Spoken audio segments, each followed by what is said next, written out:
gaming ether for ages. Everyone was looking forward to its release last November, then it slipped to March, and now it's here in May. It's been tagged as one of the PS3 exclusives that will change the perception of the console among the heretics, alongside the new Metal Gear Solid. But it's been so heavily hyped for so long now that most of us game journalists have become sick of the sight of it. We'll be sickeningly impartial, though. You are Soldier Shane Carpenter. All right, Cock. You fight for an army called Mantle, a private corporate army that's been hired by the government to clean up whatever gets in its way. In this case, some Red Hand rebels, led by Marino, aka Skin Coat.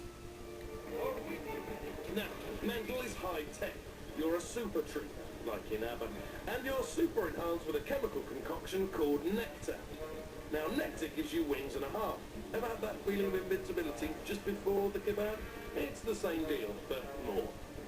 It gives you foresight, alerting you to dangers before they happen. Could have done with that last Friday night. I'm not saying she was big, but ish. One quick dose also allows you to see your enemies in glowing form. Easy to pick them up, especially when Nectar also improves your shot. Again, that would have been helpful, but never mind. And it also allows you greater strength in melee attacks. Now that Saturday morning. I am saying she was big. As a Mantle soldier, Nectar also hides the harsh realities of war. I got him! We'll be there in a minute. Hold him. If he speaks... George, Shane becomes suspicious, captures Marino, listens to the rebel leader, and quicker than a Labour backbencher under Gordon Brown, changes sides and becomes a rebel. To make you believe that here. What are you saying? So, half a game after playing as a Mantle trooper with superhuman abilities, you're forced into withdrawal against your one-time brethren. Now, that's the short version of the story. Let's just say by the end of it, you want to hunt down the scriptwriter for Haze and kill him.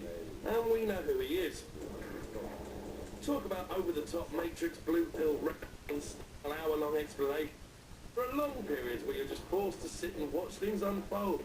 Hours of dialogue, the rights and wrongs of war, blah, blah, blah. A bit less chatting and more explosive excitement was needed. Soldiers crying for their mummy? Oh, shut up and shoot someone. Talking of guns, the weapons on offer are pretty standard issue stuff. Troopers carry a machine gun and a side gun. Red Hand rebels have a Lobo machine gun and some throwing knives. You can pick up any drop weapons along the way, but you can only ever carry 2 weapons at a time. A bit frustrating. Other weapons include the minigun, sniper rifle, a shotgun for up close and personal, rocket launcher for kaboom, and our favourite, the flamethrower. Barbecue trooper, anyone? All have their own strengths and weaknesses, as you can imagine. But apart from the odd time where you need to use a rocket launcher on heavy hitters like this gunship, you'll generally stick to the machine guns and the odd grenade.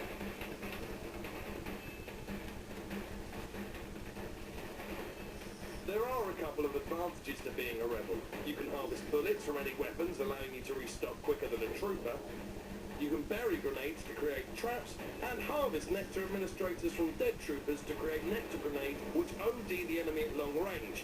They go farming and start killing any troopers in their way. A useful tactic.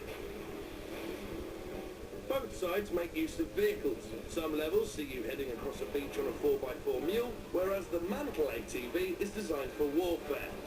These are a bit unexciting in single player. They get you about when necessary, but all are designed with multiplayer in mind. And multiplayer is where the most fun's to be had. No tedious demagoguery, no hour-long cutscenes, just shooting and running.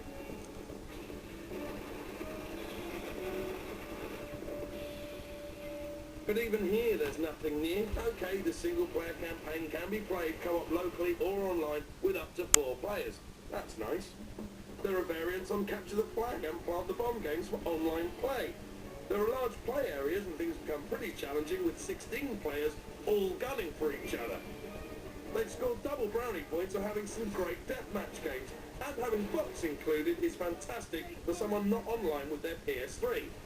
Dodo, perhaps. Presentation-wise, the game holds its own. Just. Graphics are standard for next gen, the landscapes and levels are a bit dull at times, and there's never really a take-your-breath-away wow moment. This is a tricky one. It looks good, not amazing, it plays okay, controls are simple to master, weapons do their job, vehicles get you from A to B, the story is a bit long-winded at times.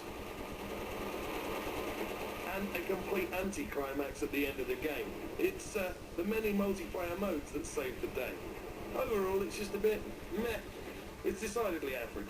We think it suffered from being in development too long. If this were released 8 months ago, it would have looked a lot groovier.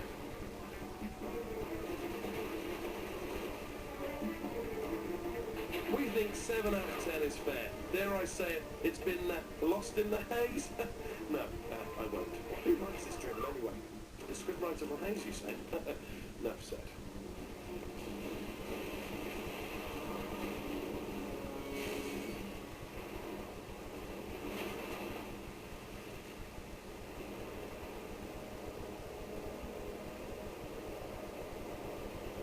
It won't be long before they send more.